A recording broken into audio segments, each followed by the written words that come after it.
During depression of freezing point in a solution the following are in equilibrium. ठीक है, जब आपने vapour pressure का फॉर्मूला पढ़ा होगा टेम्परेचर की फॉर्म में, तो आपने क्या देखा होगा, देखिए जब भी इन्होंने क्या है कि फ्रीजिंग पॉइंट का पूछा गया, नॉर्मली वेपर प्रेशर और टेम्परेचर में कोई सॉलिड है उसका जो ये फॉर्मूला रहता है। सपोज ये मेरा प्योर सॉलिड है, तो जैसे जैसे आप टेम्परेचर बढ़ाते हैं तो जो मेरा वेपर प्रेशर है वो इंक्रीज होता रहता है। ऑब्वियसली गाइस, जैसे टेम्परेचर बढ़ाएंगे सॉलिड के बीच की जो सॉलिड पार्टिकल के बीच का वो वीक होगा फोर्स ऑफ इंटरेक्शन, और ये कुछ ब्रेक हो जाएंगे तो एटमॉस्फेयर में उड़ जाएंगे, प्रेशर बढ़ा देंगे, राइट। ये होता है ना। सिमिलरली ये तो था सॉलिड का, प्योर सॉलिड का। सिमिलरली जैसे अगर कोई प्योर इसी का ही सॉलिड अगर मेरे ये लिक्विड फॉर्म में है, ये देखिए ये सॉल्वेंट है in solid phase, suppose water हो इन सॉलिड फेज।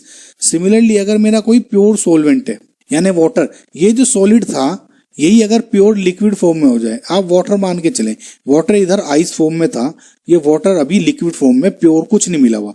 तो जैसे जैसे राइट, देखिए ये ग्राफ बनता है, आपने देखा होगा ये, राइट, कुछ इस तरह ग्राफ देखे आपने। इनका मतलब क्या है, ये प्योर सॉल्वेंट है, यानी जैसे जैसे टेम्परेचर को बढ़ाऊंगा तो प्रेशर सॉल्वेंट का बढ़ता है। सिमिलरली अगर इस सॉल्वेंट में कोई सोल्यूट डाल देता हूं, सपोज सॉल्यूशन 1, तब भी टेम्परेचर के साथ वेपर प्रेशर तो इंक्रीज होगा, लेकिन ओवरऑल जो इसका प्रेशर होगा वो सॉल्वेंट से डिक्रीज हो जाता है। इसी को आप लोअरिंग ऑफ वेपर प्रेशर बोलते हैं। या कोई और सॉल्यूशन 2 है, कुछ और डाल दूं तब भी कुछ और डिक्रीज हो जाएगा, लेकिन जो बढ़ेगा यानी टेम्परेचर के साथ तो इसकी रिलेशन क्या होगा कि टेम्परेचर बढ़ेगा तो वेपर प्रेशर बढ़ेगा। लेकिन अब आप एक बात नोट करके रखें, ये जो पॉइंट है क्या है, देखिए इस टेम्परेचर पे सॉलिड और लिक्विड दोनों का वेपर प्रेशर सेम है। समझ में आया आपको? यानी मैं ये कह सकता हूं कि इस पार्टिकुलर टेम्परेचर पे या पर्टिकुलर फ्रीजिंग पॉइंट पे टेम्परेचर डिक्रीज हो रहा है। ऐसे उल्टा लेके चलो तो सॉल्वेंट का जो सॉलिड फेज है और सॉल्वेंट का जो लिक्विड फेज है आर इन इक्विलिब्रियम। समझ में आपको मैं क्या कह रहा हूं? इस टेम्परेचर पॉइंट पे जैसे आप सॉल्वेंट देखेंगे डिक्रीज हो रहा है और इधर इंक्रीज हो रहा है, सॉल्वेंट ही सॉल्वेंट है, सॉल्वेंट का जो ये क्या है, फ्रीजिंग पॉइंट है। सॉल्वेंट का जो फ्रीजिंग पॉइंट है और जो सॉलिड और लिक्विड फेज में दोनों इक्विलिब्रियम में। एक बात ही नोट करके चले, राइट? समझ में आपको?